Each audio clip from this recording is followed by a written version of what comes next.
is Lily, and I'm part of an anti-gun violence group called Thoughts, Prayers, Action, and I just wanted to say thank you so much for doing this tour, and thank you so much for all of the work that you all have been doing.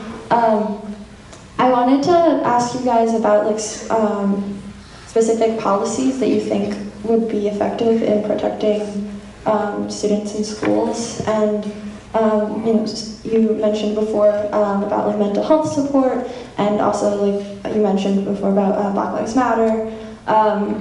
So I wanted to ask specifically if you could talk a little bit about SROs, school resource officers, and just in general your thoughts on what you think would be the most effective to protect schools.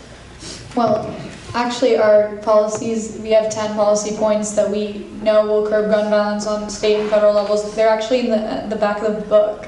Not like the back, like it's in the very last couple pages of the book.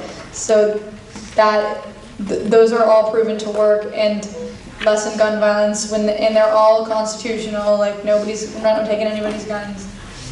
And when it comes to school resource officers, it might make one kid feel safe, but we know that there are minorities and there are Black and brown kids that aren't going to feel safe with more police officers in their school.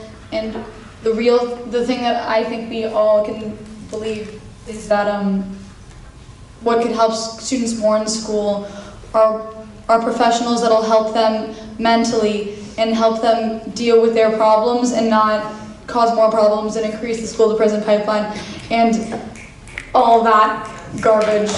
Yeah.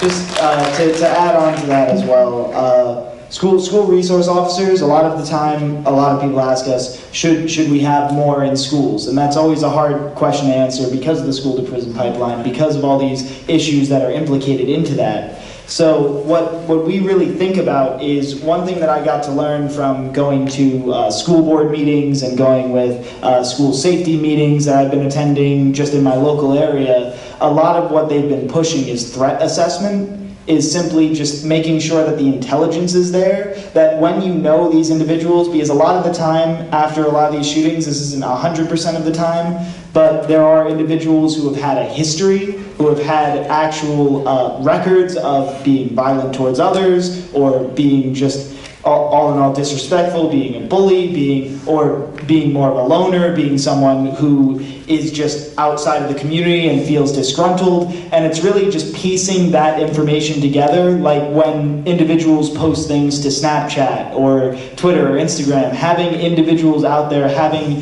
a safety net of systems in which that information is actually collected and acted upon. Because a lot of the time, there have been individuals who will post something and then they close the school because of a threat, because they didn't see it coming, because the people who knew about it and the people who could do something about it weren't communicating. So it's really about making that communication way more streamlined, really making sure, because a lot of these things already exist. There are people looking into these things, but they're not talking to the right people. Like, sadly, with the shooting at our school, this individual had a record. He had been through several programs in the school. He had been moved around to several other schools. The school system knew he had issues. They did not act to help him. They did not actively try to help him. The police had been called on his house. They could not do anything because of legislation stopping them from doing anything. But it's really just making sure if the cops know it, if the school knows it, something is actually done.